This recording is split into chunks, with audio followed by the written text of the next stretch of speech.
Life could be a comedy or a tragedy. It all depends on your point of view. The Trick is Knowing When to Laugh by Irma Bombeck. Read by Karl. A lot of people think I write humor. But then I know a woman who thinks Maria Osmond and her relatives are depressed. As a observer of the human condition, all I do is question it. I rarely find it funny. For example, how come pans never have any ink in them except when they get on the washer by mistake and the entire laundry turns blue? Why do they waste silicone on an ironing board cover? How can the owner of a vicious dog look at his dog baring his teeth and know he is smiling? Why is there a rectal thermometer in my sewing basket? Why do I assume those two doves nuzzling in the trees are married? Maybe they're just fooling around. How come the first thing I noticed in the doctor's office is whether or not his plants are dead? Okay, so maybe my threshold of laughter is low. If you find anything funny in the following items, I'll make a book out of them. Microphones. If there's anything in this world that's fiercely independent as a microphone, I don't know what it is. I mean, imagine the year is 1776. At the Provincial Convention in Virginia, statesman Patrick Henry rises to his feet to make an impassioned plea for liberty or death. He approaches the microphone and the entire assembly awaits his first words as he asks, "Can everyone in the back hear me?" These 7 words preceded more speeches than the proverbial cocktail hour. In 10 years of lecturing, I've seen microphones go from an occasional passive screech to real screaming militancy. To begin with, microphones do not like to be touched by union or otherwise. Because I'm short, I tried to adjust one the other week. I gave it just a simple tweak, mind you, and it went as limp as a $2 permanent in a sauna. I gave the entire speech from a squatting sprinter's position. Some microphones work great as long as you blow into them. So you stand there like an idiot blowing and saying, "Are we on? Can you hear me?" Everyone admits they can hear you blowing. It's only when you speak the microphone goes dead. Others have a weird sense of humor. There are punchline poopers. You've been selling along with a 3-minute story, building to a big pitch, and just as you say, "So why isn't the dog drinking his daiquiri?" the microphone goes silent and you're left muttering, "Gee, I guess you had to have been there." Some speakers spend half their lives looking for the on-off switch on microphones. There aren't any. I look for them under the light, on the shelf, on the side, the gooseneck, off stage. I suspect many of them are triggered by remote control in an 1936 pickup truck in the garage across from the auditorium. I've been warned that microphones are super sensitive. You have to talk right into them to be heard. These are usually the ones that cross you up by picking up your entire lunchtime conversation, including, "My God, do you mean the management is charging you $10 for lunch? Have they never heard of the Geneva Convention?" Some speakers, more secure than I, have dared to make fun of microphones. Recently, book columnist and reviewer Bob Cromie spoke in our town and opened with the traditional, "Can everyone in the back hear me?" Then someone yelled, "No." He said, "How do you know what I asked?" All that long, that microphone floated towards the door. Didn't surprise me a bit. No one wins. Do you ever notice how in reporting sports, no one ever wins a game? They crush, stomp, triumph, trounce, bomb, outscore, outclass, overthrow, run over, edge out, hammer, and victimize, but they never use the word win. The internet is for a sportscast where there was 3 assaults, 4 upsets, 1 humiliation, a squeaker, and a rout. I said to my husband, "These guys must be fed intravenously by a thesaurus every night to come up with all these words that mean win." "They have to," he said. "You get bored hearing who won all the time." "But that's not the way people talk," I complained. "Can't you just see some 230-pound guard being interrupted at halftime saying, 'We came to best Pittsburgh. This moment we're not overwhelmed by as much as we'd hoped, but sooner or later we hope to vanquish. After all, as Vince Lombardi said, subduing is everything.'" "You should talk," he said. "How come one of the society pages never gets married?" "What are you talking about?" "I've read those stories before. They exchange vows, say nuptials, or pledge I do's, but they never get married. That's different." "Why different?" "We're talking about saying what we mean.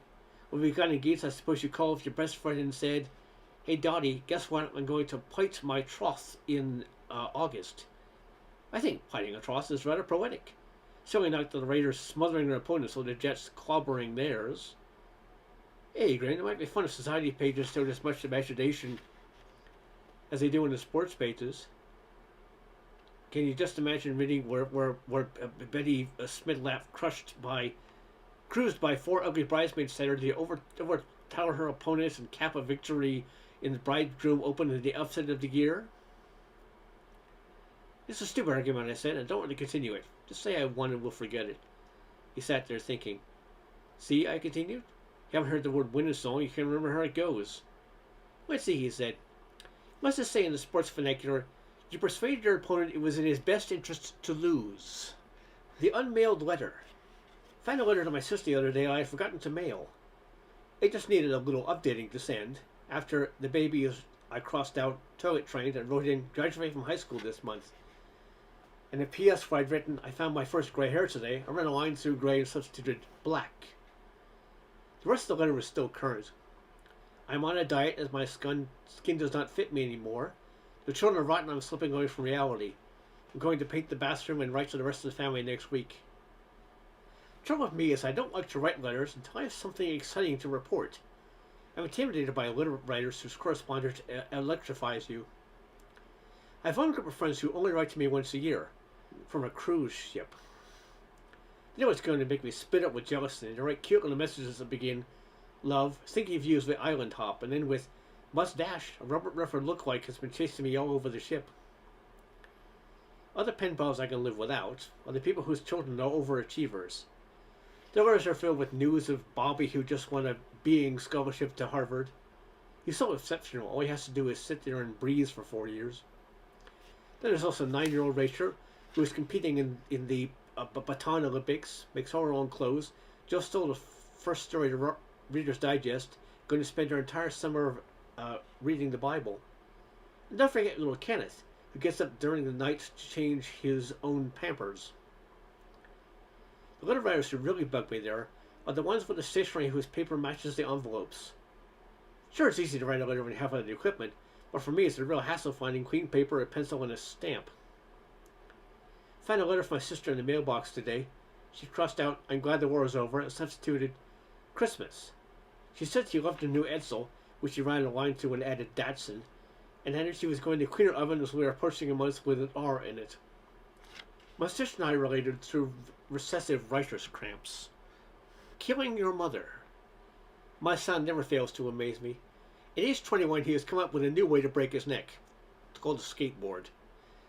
Frankly, I'm tired. Dedicated my entire life to keeping that kid whole. In a time in my life when I should be eating chocolate sandwiches and getting up at the crack of noon, I'm a bundle of nerves. It started with a two-wheel bicycle.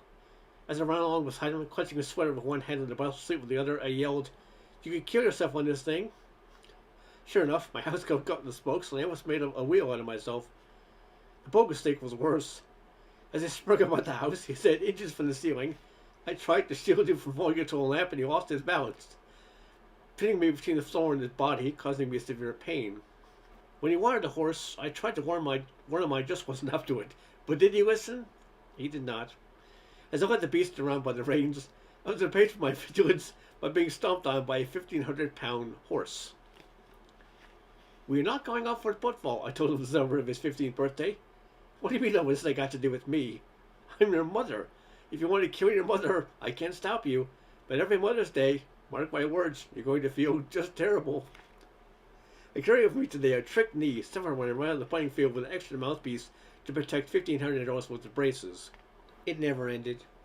He jumped off the high board at the pool just to give me stomach cramps. As soon as I thought I had myself under control, he came home with his learner's permit to drive. The only boy I know who's given a ticket for speeding, in reverse. I thought all of it was behind me till the other night when he was leaving the house with his little board with the wheels under his arm. Where are you going? I asked. Trying to find an empty swimming pool, a hill, or a paved ditch. Then I'm going to balance myself on this little board up the side of it until I fall off. I climbed on the skateboard, clutched around the waist, and closed my eyes. Why don't you like your mother? I whimpered. The end.